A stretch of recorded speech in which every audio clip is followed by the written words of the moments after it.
What coaching is and what it is not. When people first hear the word coaching, they often think of advice, teaching, or even fixing problems.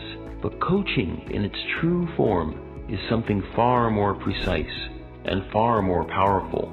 At its core, coaching is a way of being with another human being that supports them in thinking more clearly, seeing more deeply, and ultimately choosing more consciously.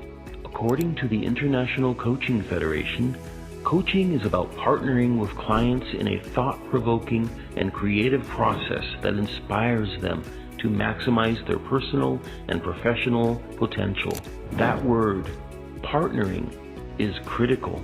The coach is not above, the coach is not directing, the coach is not solving, the coach is walking along with the coachee.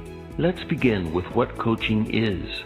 Coaching is creating a space where the client can hear themselves think, asking questions that move beyond the surface into meaning, values, and identity, listening not just to words, but to what is underneath, the beliefs, the assumptions, the internal narrative, trusting that the client is naturally creative, resourceful, and whole. A coach works less on the problem and more on the person who is experiencing the problem. This is where coaching becomes transformational, because when the person shifts, the actions align naturally. As Timothy Gallwey suggested in The Inner Game, performance improves not by adding more instruction, but by reducing internal interference. And that's often what coaching does best. Now, just as important is understanding what coaching is not. Coaching is not giving advice or telling people what to do, mentoring from your own experience, teaching skills or delivering content, solving the client's problems for them.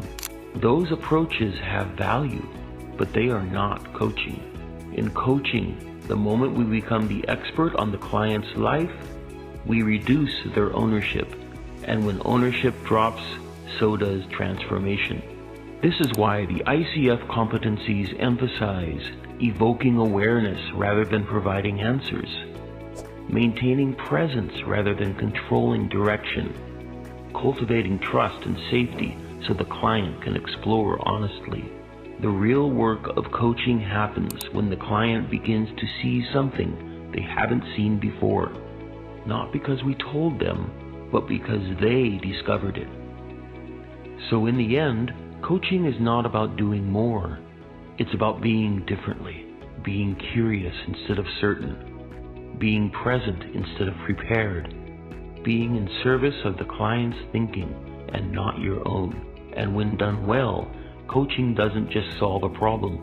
It changes how a person relates to themselves, their choices, and their future. That is the real work.